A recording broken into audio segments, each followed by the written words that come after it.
안녕하세요. 오늘은 부담부 증여에 대해서 볼게요. 아파트를 자녀에게 주고 싶은데 그냥 주자니 세금이 많이 나와서 그래서 부담부 증여를 선택하는 분들이 있어요. 부담부 증여는 자녀에게 아파트를 줄 때 아파트에 담보된 대출까지 함께 넘기는 걸 말해요. 대출이 없으면은 전세를 주고 있다고 하면은 그 전세 보증금을 넘기면은 부담부 증여가 될 수가 있어요. 부담부 증여는 증여의 한 종류니까 증여세만 신고하면 될까요? 우리 부담부 증여는 대출까지 같이 넘긴다고 했잖아요. 대출을 넘긴다. 그 말은 대가를 받고 넘기는 거예요.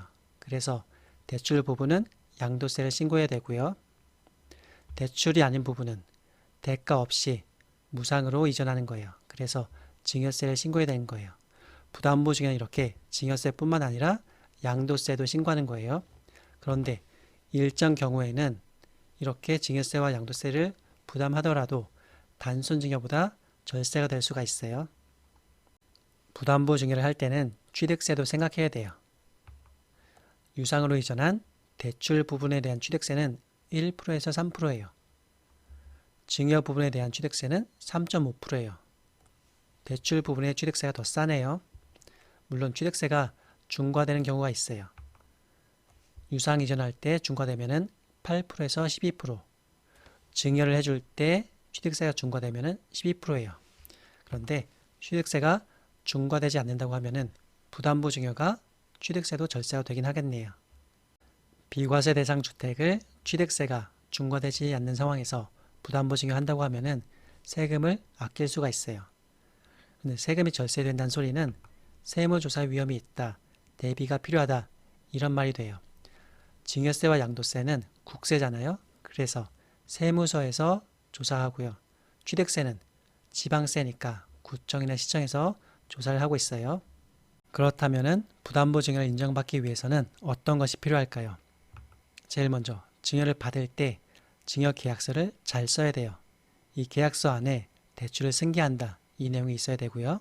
그리고 3개월 이내에 은행에 가서 대출 명의자를 바꿔야 돼요. 참고로 이 3개월은 지방세법 시행령에 그 기간이 명시되어 있어요.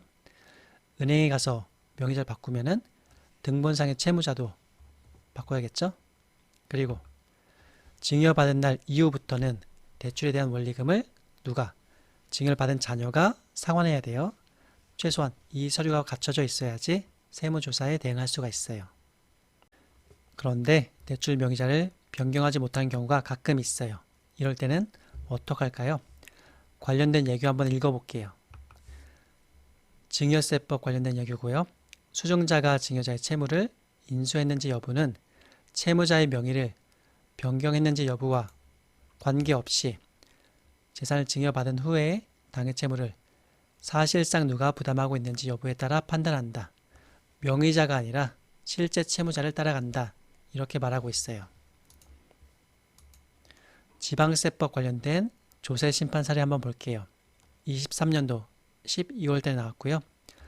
형식적인 채무자는 명의자인 배우자라 할지라도 실질적으로 쟁점 채무를 변제할 의무를 부담하고 있는 자는 명의자가 아닌 다른 사람이다. 실제 채무자를 따라가라. 이런 사례가 있어요. 그런데 지금 취득세 조사는 구청, 시청에서 하고 있잖아요. 저기 조세 심판까지 갔다는 얘기는 구청, 시청에서는 관련된 서류가 없으면은 부담부 증여를 인정하지 않는다. 이렇게 나오는 거겠죠? 네, 오늘은 부담부 증여에 대한 내용 같이 한번 봤습니다. 해당되는 분들은 가까운 전문가와도 상의해 보세요. 감사합니다.